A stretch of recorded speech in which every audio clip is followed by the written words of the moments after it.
성착취범 조주빈이 변호사를 선임했습니다. 잘못을 인정하고 변론을 요청하는 걸까요? 새로운 변호인 선임하면서 그 변호사에게 그렇게 얘기했다고 합니다. 제가 변호사라고 해도 저를 안 맡겠습니다만 꼭 변호를 받고 싶습니다. 그리고 잘못을 반성하고 있고 처벌도 각오하고 있습니다. 그러면서 돈 좀 벌려고 범행한 것입니다. 이렇게 얘기를 했다고 합니다. 그런데 그동안 세 차례 변호인 선임하지 않고 검찰 소환 조사 받았지요. 꼭 변호사를 선임해야 되겠다라고 마음먹은 이유가 무엇일까? 처음부터 조주빈의 행동 여전히 정직하지 않고 또 무언가 좀 속이려고 하는 것들이 있기 때문에 신뢰에는 별로 가지 않습니다. 지금도 휴대전화 9대나 있었다고 하는데 몇 대 못 풀고 있습니다. 비밀번호 안 가르쳐 주니까요. 그러면서 여러 가지 빠져나갈 구멍을 찾는 게 아닌가 이런 생각이 들어서 한번 좀 짚어보도록 하겠습니다. 윤기찬 변호사, 사실 모든 국민은 변호인의 조력을 받을 권리가 있죠. 헌법적으로 권리가 있으니까 받아야 되겠지만 그동안에 세 차례 변호인 없이 소환조사 받은 것은 본인이 안 한 걸까요? 아니면 그전에 그만두신 분도 있고 못해서 그랬을까요?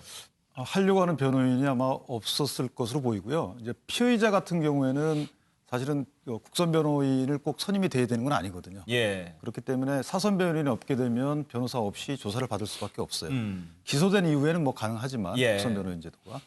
근데 이제 변호사를 반드시 필요로 하는 것은 물론 이제 본인의 권리죠. 권리인데 문제는 뭐냐면 20일 동안에 이 수사가 마무리가 돼야 돼요.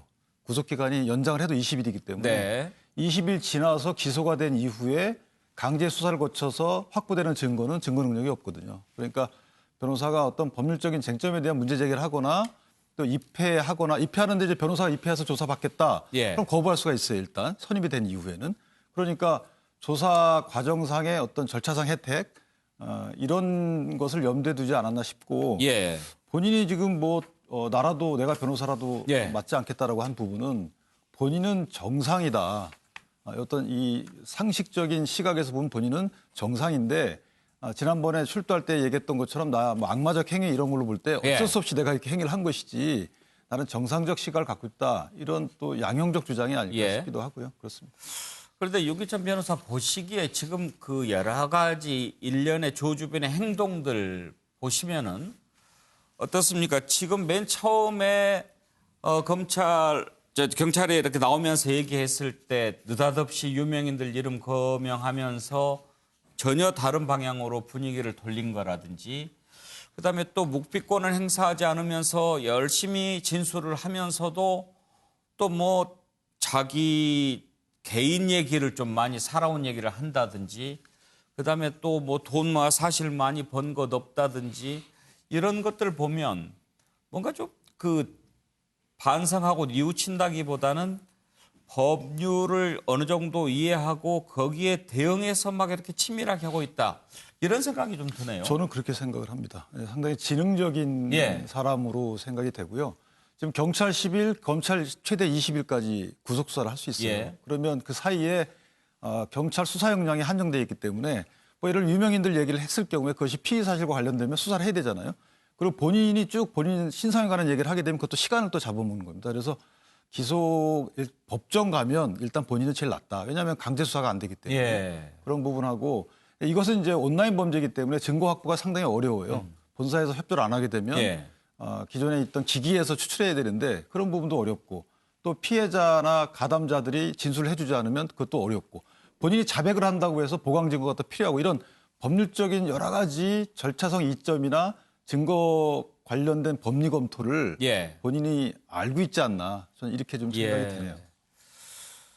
어떻게 보면 여기에 대응한 법률이 제대로 마련돼 있지 않았기 때문에 그런 부분들을 좀 피해 나가기 위한 그런 연구를 좀 꽤 한 거 아닌가 그런 생각도 들지요.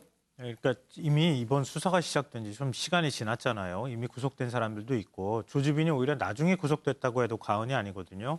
그럼 그 사이에 서로 간에 뭐 이런 단톡방 같은 데 모여서 어떻게 증거인멸을 할지 이런 것들 논의했다는 거 아닙니까?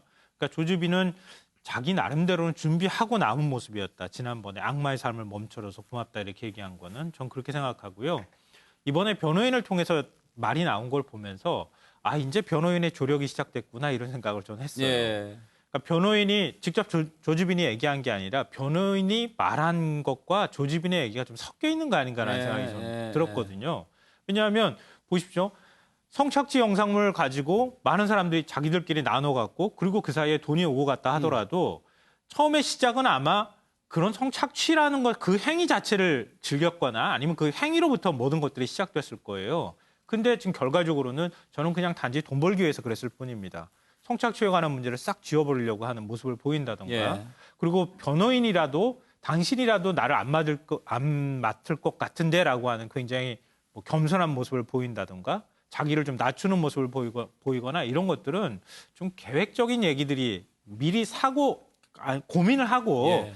어떻게 다른 사람들한테 비춰질 것인가를 생각하고 난 다음에 나온 말이다라고 생각해서 저는 이번에 변호인이 한 말은 진정성 있거나 신뢰성 있게 믿어서는 안 된다고 생각합니다. 예.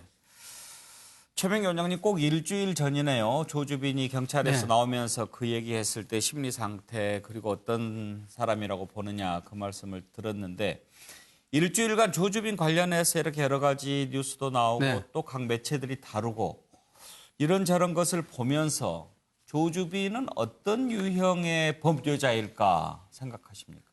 그래서 제가 만든 신조어가 있는데요. 사이버 양아치예요. 하하하, 사이버 양아치. 네, 그러니까 어떤 거가 하면은 제 생각에는 조주빈이 대학생 때부터 아마 이렇게 본인도 제 추측에는 음란물이나 아니면은 사진 이렇게 받아내고 누군가한테 협박하고 그러는 거는 본인도 경험이 있었을 거예요. 예. 그러다 보면은 사이버 세계에서 그거를 공유하는 사람들이 생기게 되거든요. 그러니까 한마디로 말하면 사이버 양아치들이 모이게 돼요.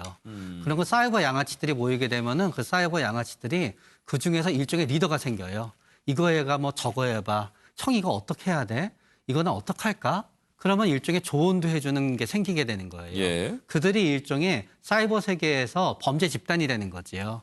그래서 조주빈이 저는 처음에는 이 성범죄를 갖다 성착취 영상으로 범죄를 저지른 다음에 오프라인에서 유명인을 상대로 사기를 쳤다고 생각을 했더니 그 두 개는 동시에 일어났더라고요. 예. 그렇기 때문에 일종의 사이버 범죄 조직이 만들어진 거예요. 그래도 그 범죄 조직들이 그 전에는 이 일이 있기 전에도 유명인을 상대로 아마 협박을 하기 전에도 유명하지 않은 일반인을 상대로 협박을 해도 돈을 모았을 거고요. 또 이렇게 본격적으로 사업 모델을 만들기 전에도 누군가한테 내가 이거 보여주면 너 나한테 얼마 줄래? 그래서 금전거래도 했을 거예요. 예. 그러다가 잔뼈가 굳어서 실질적으로 조직폭력배들이 중앙무대에 나오듯이 진짜 본인이 중앙무대에 대비해서 범행을 저지른 게 작년 8월이었다는 생각을 하게 돼요. 그렇군요. 아무튼 뭐 양아치라는 얘기를 계속 들으니까 기분이 좀 이상하네요. 그 속된 표현이라서. 사이코패스적인 성격 어떻게 보십니까? 이게 사이코패스 척도라고 하는 게 우리 일반인이 생각하는 거랑 달라요. 예. 예를 들어서 사이코패스 척도에서 점수가 올라가기 위해서는 전과가 있어야 되고요. 폭력이 있어야 되고 그런 다음에 본인이 됐건 옆에 서이건 어렸을 때부터 범행에 해당되는 점이 있어야 되고요. 그렇기 때문에 우리가 생각하기에는 극악무도하더라도 사이코패스 점수에서는 낮게 되는 경우가 있어요. 그런데 조주빈은 여태까지 우리가 드러난 조주빈의 삶을 놓고 보면 여태까지는 사이코패스 점수가 그렇게 엄청나게 높진 않지만 예. 앞으로는 요번 일이 기화가 되고 전과가 쌓여져 가고 범죄자도 진화하거든요. 요번에 형을 마치고 만약에 나오게 되는 일이 없었으면 좋은데 나오게 되었을 때 그다음에 범죄적으로 진화되어서 본인이 이런 사이버 범죄가 실질적 사이버 범죄나 사기 범죄가 아닌 폭력 범죄가 더해지고 나면은 사이코패스 점수가 점점점 올라갈 수가 있겠지요.